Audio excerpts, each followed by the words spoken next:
भगवान नारायण ने क्यों किया अपनी परम भक्त से छल, और क्या हुआ फिर उसका परिणाम, और कैसे उत्पन्न हुई माता तुलसी, आइए जानते हैं। एक लड़की थी जिसका नाम वृंदा था। राक्षस कुल में उसका जन्म हुआ था।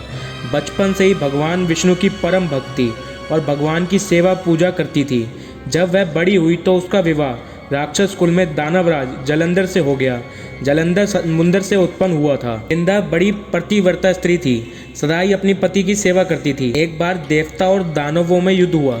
जब जलंधर युद्ध पर जाने लगा तो वृंदा ने कहा, स्वामी आप युद्ध पर जा रहे हैं, आप जब तक युद्ध में रहेंगे मैं पूजा में बैठी रहूंगी और आपकी जीत के लिए अनुष्ठान करूंगी। तब तक आप वापस नहीं आ जाते मैं अपना संकल्प नहीं छोड़ूंगी। जलंधर तो युद्ध में चले गए और वृंदा व्रत का संकल्प लेकर पूजा में बैठ गई। उनके व्रत के प्रभाव से देवता जलंधर को नहीं हरा सके और देवता हारने लगे। तब वह देवता विष्णु जी के पास गए। सबने भगवान से प्रार्थना की तो भगवान कहने लगे कि वृंदा मेरी परम भक्त है, मैं उसके साथ छल नहीं कर सकता। फिर देवता बोले, भगवान दूसरा कोई उपाय नहीं है, आप ही हमारी मदद कर सकते हैं। भगवान ने फिर मदद करने की सोची। भगवान ने जलंधर का ही रूप रखा और वृंदा के महल में पहुंच गए। जैसे ही वृंदा ने अपने पति को देखा वह तुरंत पूजा में से उठ खड़ी हुई और उनके चरणों को छू लिया। जैसे ही उनका संकल्प टूटा, युद्ध में देवताओं ने जलंधर को मार गिराया और उसका सिर काट दिया। कटा हुआ सिर सीधा वृंदा के महल में जाकर गिरा। जब वृंदा ने देखा मेरे पति का सिर तो कटा पड़ा है, तो फिर ये जो मेरे सामने खड़े हैं वो कौन है? उन्होंने पूछा, आप कौन हो जिसका मैंने स्पर्श किया है? तब भगवान ने रूप अपना धारण दोबारा कर लिया और कुछ नहीं बोले। वृंदा सारी बातें समझ गई।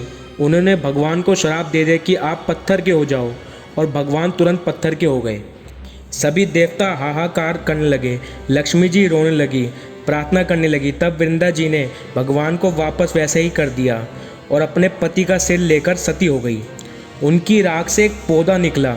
तब भगवान विष्णु ने कहा, इनका नाम तुलसी है और मेरा एक रूप इस पत्थर के रूप में रहेगा, जिसे शालिग्राम के नाम से तुलसी जी के साथ ही पूजा जाएगा, और मैं बिना तुलसी जी के भोग स्वीकार नहीं करूँगा।